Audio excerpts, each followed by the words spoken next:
Hi guys, how are you doing? Hoping you are doing well. Welcome to my channel. It's your girl Kami. So guys, DJ Switch is back. She's back with another bombshell. Guys, she has been offline for some times, but she's back again. So guys, she's back again. She didn't say where she is. It's an unknown place, but you know what?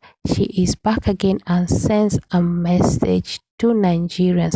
So guys, for those of you who don't know DJ Switch is a Nigerian woman who recorded the Lekki massacre that happened in Nigeria, which has brought a lot of controversy because according to the news, the government and other sources in Nigeria, they say that no killings were recorded. CNN had to intervene. I mean, it's a very big story. Anyway, the thing is, DJ Switch went on a live video through her Instagram and recorded everything that happened. Yes, so that is DJ Switch for you. So guys, listen to this message. Hi, how are you? So I was going to do this live, but the network was bad, so I will post a video instead. First off, I'm doing okay, thank you. I hope you all are doing all right. All right. So I've been offline for a while. I logged on yesterday. I brought myself up to speed with regards to news, or as much of it as I could, and what's happening. From Lekki to Obibo to Zabamari. I hope I said that right. If not, I apologize. And to places we've never heard of or about. And it is gut-wrenching, to say the very least. So I want to share a few things with you guys, okay? First of all, I know the fight that we're fighting, it is not a fair fight. It is not a fair fight by a long shot. We're up against people that have all the power, that have all the money, resources, access. They control all the security arms. Corruption is the order of the day. Lies on top of lies on top of lies. Lie will not kill Muhammad. It is like being thrown into a gunfight with a stick. How do you win? How do you win a fight like that? So yes, it's very demoralizing. On the other hand is our movement. Oh boy, to see pictures of dead people on your timeline non-stop all day. Hear stories of people and survivors and victims, and one has lost his leg, the other one his arm. Oh boy, it is depressing. Mentally, spiritually, emotionally, physically, it is depressing. I get it. And so we switch off. No pun intended. We tune to something else. You know, how am I going to make my next daily bread? We join in one of these artist wars. Club wars. Twitter wars. Who wore it better? But please allow me to remind you of the people who cannot switch it off, who do not have the luxury to debate with us in these Twitter wars, who can never ever again in their life think of how to make their next daily bread. Please allow me to remind you of the real heroes that died for me, that died for you. Look, there are two options as I see it. One I like to call the short-term option. The second one I call the long-term option. Mind you, both options have the same outcome.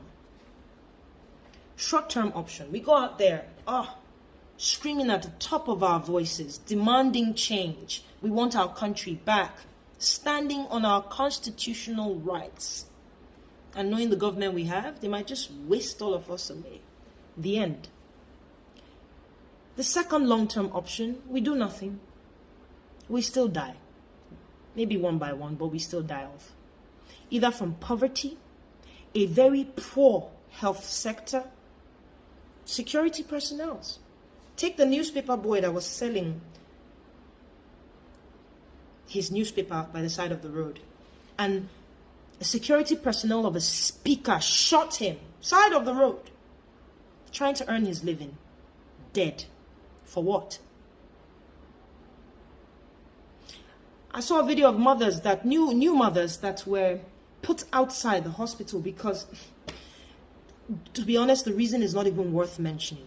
Because of a poor health system. Guys, listen. I understand that we're angry and we express how we can. We say 600 years for you. Shango strike you. How do your children feel? You will not sleep well tonight. In fact, you will be seeing me in your dreams. Kiniko, Allah that, Jesus this, Shango strike you. I understand that's how we can express ourselves.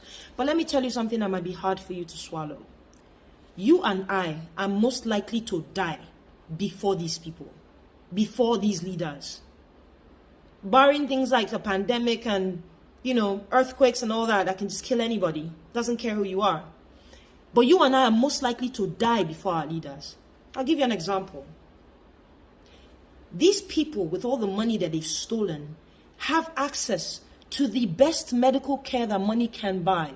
In fact, they do their checkups. If anything even wants to, as much as develop, they stop it right there. What do you and I have? What type of health system can you and I brag about?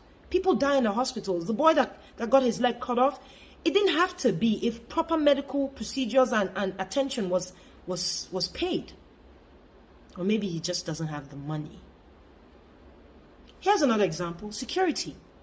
All these our leaders are well guarded by mobile policemen, even the army guard a lot of these our leaders.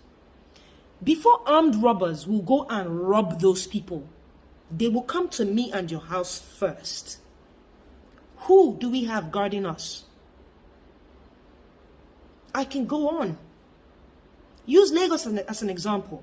By the time you're driving in Lagos, the stress, the road network is poor, the road is bad, the stress of just navigating Lagos and dealing with people. Everybody is so on the edge. People are screaming at each other all the time. We are most likely to die of high BP before the people who their security personnel make way on the road for them. They are probably in the back seat reading a newspaper on the phone with their wives. They don't even know what's going on. You say peace of mind, they have peace of mind. Do not be mistaken for 1 second that you think these people don't sleep well. They do. In their well air-conditioned homes, their private jets, they do. Nothing wrong with these things if they were gotten legally. If they were well deserved. I could go on with so many examples, but I'll leave it there. So pick one, long-term or short-term, because it's the same outcome. Nobody should be forced to do anything. I don't believe that. You don't have to be forced to go out or stay indoors. Everybody's trying to stay alive.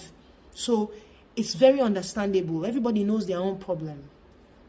But please, as I said in the beginning, these people have all the power, money, resources, access. It is only one power we have. And our power is just, our power is right. It is our voice. Our voice. And we must use it in whatever capacity that we can. We must use our voice.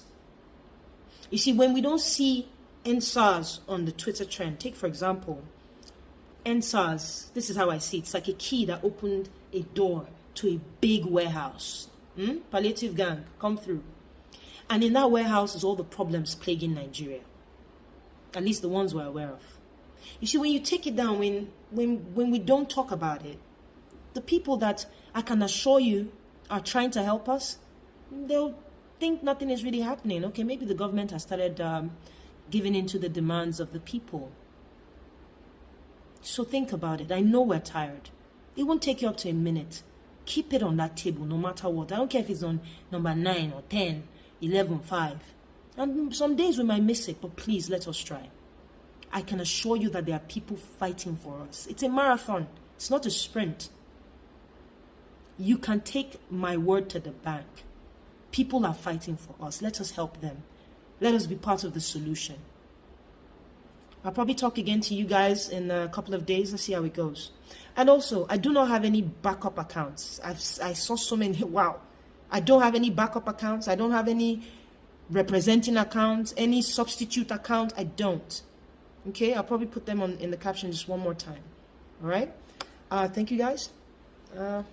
Cheers.